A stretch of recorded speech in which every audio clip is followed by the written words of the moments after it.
The message is out, and everybody on the left has heard it wherever they get their talking points. Defend Nation of Islam leader Louis Farrakhan at all costs.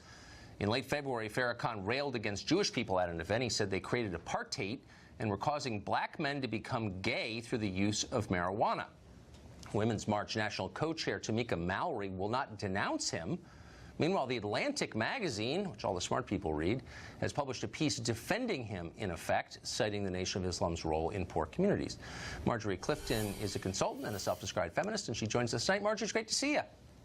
Good to see you. How are you? So I knew you were a feminist. I had no idea that Louis Farrakhan was sympathetic to feminism. I went to the Million Man March in '95. I think, actually, to be honest, I think there are worse people in America than Louis Farrakhan.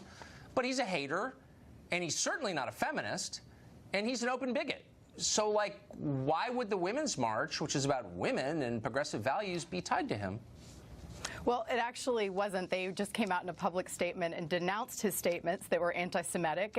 But what's interesting about the Women's March, it is in a movement that is embracing a lot of different kinds of women. So you've got women coming from the African-American community, the Jewish community, the white community, the Muslim community, and it's complicated. And one of the amazing things that I'm seeing in this movement is a willingness to acknowledge that sometimes we step in it because we are in some ways not aware of how even just participation in an event, like we saw with Tamika Mallory, who attended an event where he was speaking, offended others. And what's great about her is she has come forward and apologized to those around her for the ways that she created. And she has very publicly come out and said, of course I do not defend those statements. And of course I denounce but that's actually, but if I can do, wow, I've never seen a gloss like that. It's in fact, I'm blinded by the sheen from the gloss that you just put on that. She didn't actually say that. She continued to defend him. She initially refused until the media noise got so loud from the right that she couldn't ignore it. She defended him and said, I'm not disavowing him. And it's so are you suggesting that she didn't know of his views? She doesn't have Google or Wikipedia where she is? What I think she didn't realize was that in one thing he said, and actually, as you said it in the last segment, one person, an entire movement shouldn't be discredited for the actions of someone associated in any removed way, and that's what we're talking about. But wait a second. No, hold on. But hold on. I can't let you go on that because again, I just want to be clear. I think there are worse people than Louis Farrakhan. I think Farrakhan's repugnant, but I think they probably do some decent things in neighborhoods. I mean, I try not to paint in stark contrast. But by the standards that you're espousing and that Tamika Mallory is espousing, where if you've ever met anybody with whom the Atlantic magazine disagrees, or if you've ever said anything that doesn't kind of conform to our current sensibilities, you're out, man. You're fired from your job. There's no redemption. There's no apology that will ever cleanse your sins. Those are the standards that you are pushing. So why do you apply different standards to yourself? Actually, I'm not. And what I'm actually espousing is that in any movement, and this is true, by the way, of any administration, anyone else, there should be the opportunity to repair where something has done wrong. And I think that's true in terms of how the Me Too movement's handled all of these others, is that you cannot be guilty as accused on one shot. It doesn't mean that every person is perfect. It doesn't mean that we can't step in it and correct and repair. And that's what she is doing, by the way. And so this movement is acknowledging we're coming at this from a lot of different angles. Okay, and, well, so what I guess what you're saying is there are probably good people on both sides of it. Is that what you're saying?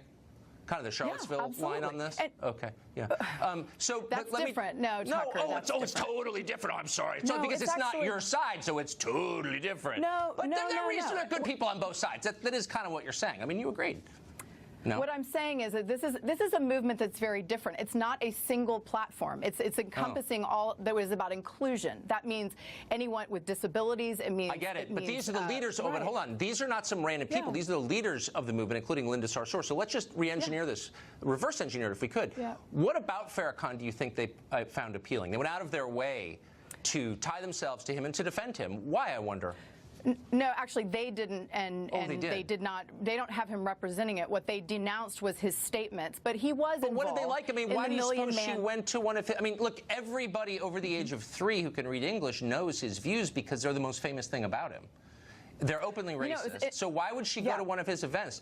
Was she the only person who didn't know? I'm honestly confused. See, he was very involved in the civil rights movement, and it's interesting because I'm not an African-American woman. I remember him calling for racial separatism in alliance with the KKK, actually. So he wasn't involved in the civil rights movement. He was an organizer. He was an organizer in the Million Man March that you participated in. Yeah, that was 1995, 30 years later. But let me offer another way of looking at it, okay? I'm not an African-American woman, and it's interesting because I've talked to others in the African-American community that said when OJ was basically on trial, it was a very hard thing to get their heads around that he could, in a sense, not betray the movement, but do something wrong because he was an idol in that community. And I think there are people that do good things, but they also, can do bad things, but it doesn't make the whole movement discredited. I agree with you. Right. Let me stop right now and just say, I totally agree. And we're all flawed. And good people do bad things. And by the way, bad people do good things because that's the nature of life. And so I hope you will add your voice to the tiny chorus of people reminding everyone else of that the next time someone gets fired from his job because he had lunch with someone that he doesn't agree with. Like, can you please help convince people that that's true?